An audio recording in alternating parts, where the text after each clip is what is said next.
Hello everyone, my name is Kit Cabello of Hard Lens Media and we're filming here at the Q4 radio station. I'm joined here today with Rebecca Davies. She is running for State Central Committee woman for the 3rd District. And so Rebecca, thank you so much for joining Hard Lens Media. We've interviewed a few other people who are also running for State Central Committee as well. So I think for our viewers and subscribers, they want to understand why you're running for this office and significance of this office. Well, I think as the last election showed, people in general, both on the Republican side and the Democratic side, are tired of party leadership playing to themselves, using legacy people in the party as opposed to listening to the grassroots. I think a lot of that anger was why Donald Trump got elected, but also why Bernie Sanders had such a successful run. In fact, Bernie won my district in Illinois, Dan Lipinski's district, who's one of the more conservative members. So that has energized a lot of people, and I think made people very aware of the situation now with these machines.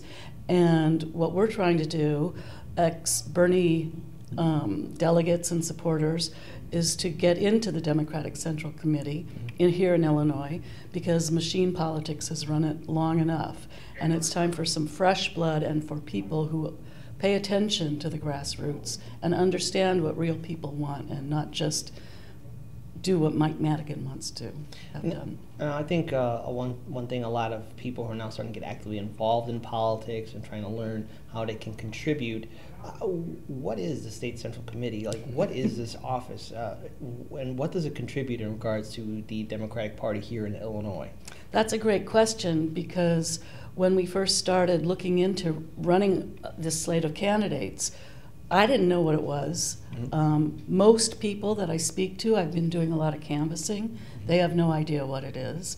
And that's because it's the leadership of the Democratic Party in Illinois. They select and endorse candidates, they set the platform, they feed into the National Democratic Party, and for a very long time it's been kind of very quiet so that Mike Madigan can put his own folks. There's 2 committee people from each congressional district, one committee man and one committee woman. In Congressional District 3, where I'm running, the committee woman was, up until this year, Helen Osmina Barkos, who was in her 90s, and the committee man was Mike Madigan. I see. This year, Mike Madigan has selected, hand-picked, another woman to replace Helen, and I'm running against her. Now, I think especially for people who live in Illinois, we know the history of family politics as well as political dynasties here in our state. So essentially, for our viewers, can you at least describe what Madigan has done with this office, especially for State Central Committee, and really how it's impacted our state as a whole? Sure. As I said, he has all his people in place of these 36 positions, so they elect him as chairman of the Democratic Party. In addition to him being chairman of the Democratic Party, as we all know, he's Speaker of the House. That's an inherent conflict here.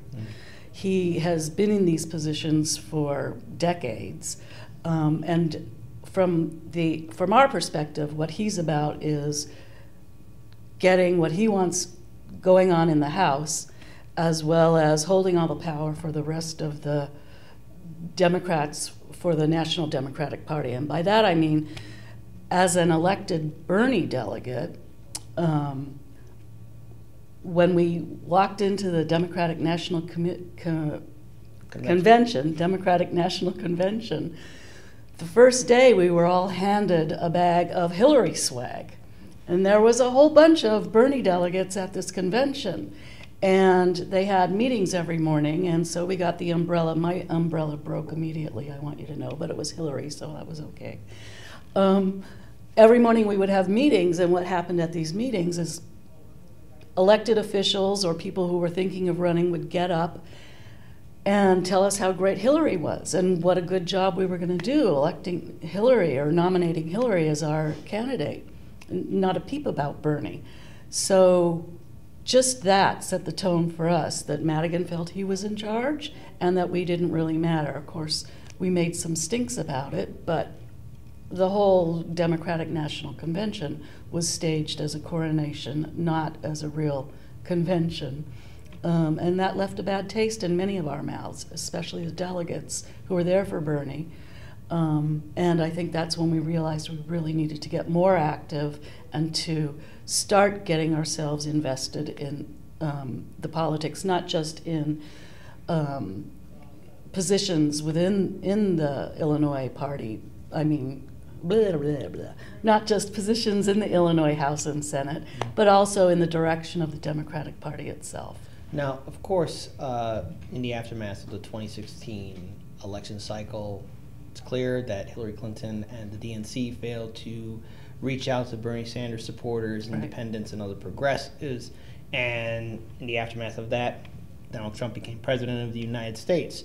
But because of that, people felt that the DNC needs reform. And one group that stood out was Our Revolution, which is intending on not only reforming the National Democratic Party, but also reforming, the various state parties as well in our country. Mm-hmm. So, of course, now you have the endorsement of Our Revolution Illinois.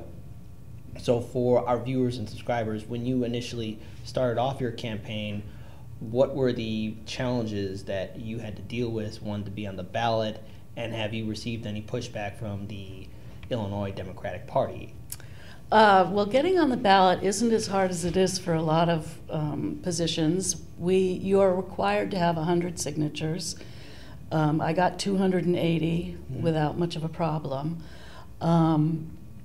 And frankly, when I mentioned that I was running in this district and that our committee man was Mike Madigan, people were more than enthusiastic to sign for my petition, looking at me as a way to bring some fresh blood, as I say, into the party. I did get some pushback from the Madigan machine. Apparently they called one of, I don't know how much I should say here. You're going to cut this, right? Yes. Nope. Okay. Clem Balinoff is the chair of Our Revolution Illinois. And apparently Madigan called him to tell Clem to tell me to step down because Madigan has selected his own person for this position. She's already a congressperson in the Illinois House and didn't want me running against her. Other people, he didn't ask to step down so much as have them endorse him. So obviously, when we heard that, frankly, I burst into hysterical laughter because that's precisely why we're running. Not to do what Madigan says and not to endorse him for chair of the Democratic Party, but to bring in perspective from these grassroots activists. Most people, when you tell them about them, are supportive of our progressive ideals. Even a lot of Republicans, if you don't say it's Democrats progressive, everybody wants health care. Right. Everybody wants a decent living wage. All these things that we represent. Now, of course, with the Madigan machine, DNC, at least here in the state of Illinois, it's quite clear they want to keep things the way they are, the regular status quo.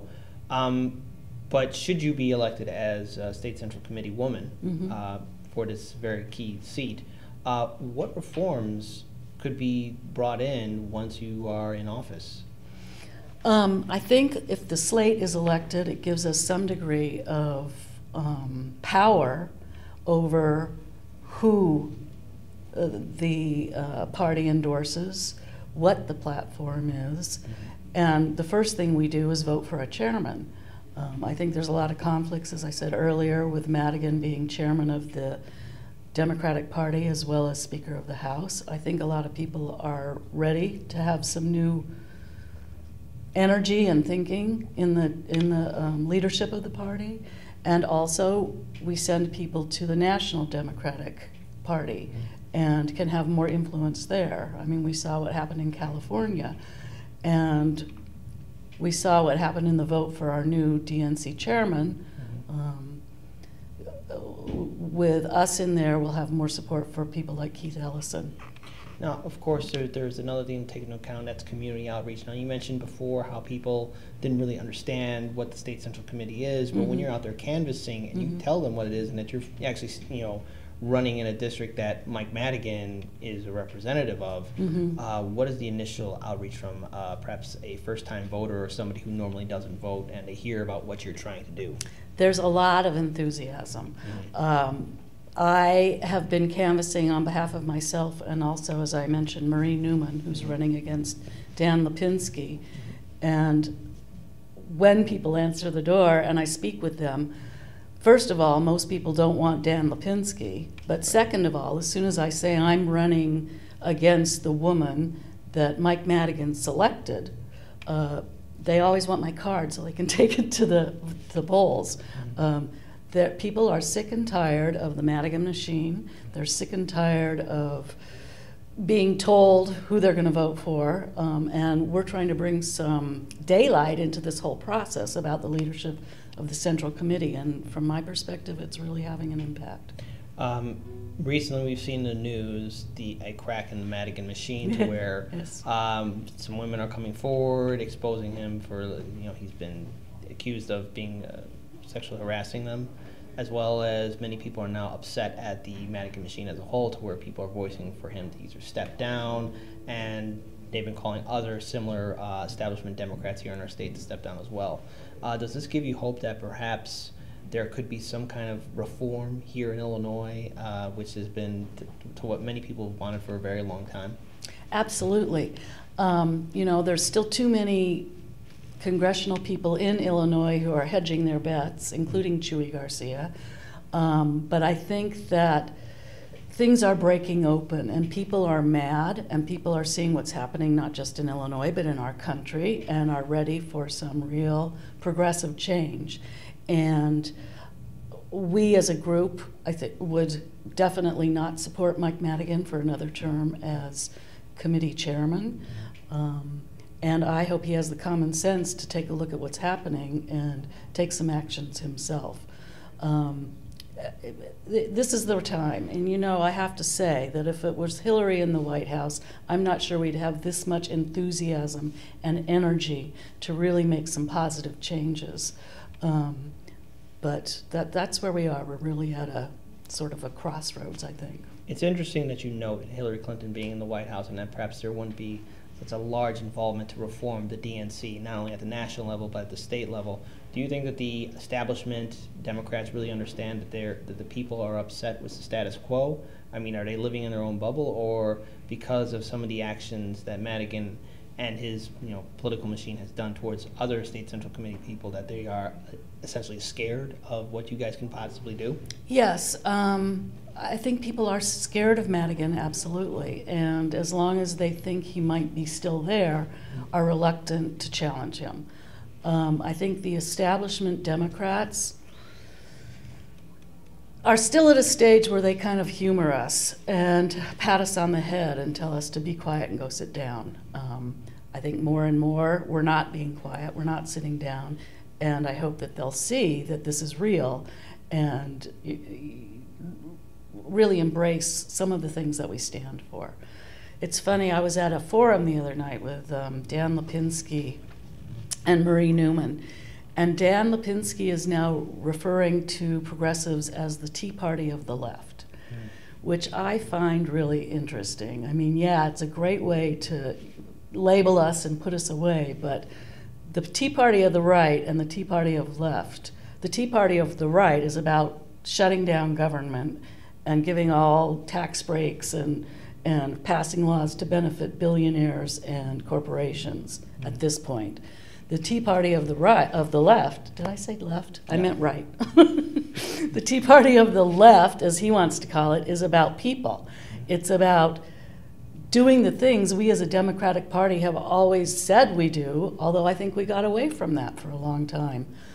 Taking it back to Roosevelt, healthcare for all, as I mentioned before, living wages. And social programs. Social programs. So then I think for our viewers who perhaps want to learn more about your campaign and follow you on social media, where can they find you?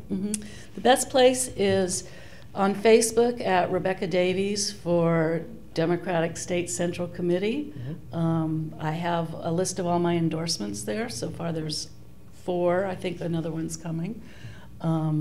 They can contribute through Act Blue, although most of what I'm doing right now is wearing out my soles of my shoes. So. Right. Well, Rebecca Davies, thank you so much for joining Thank Heartlands you. Media. This is Kit. Peace, everyone. Let's all do what we can to build a better future.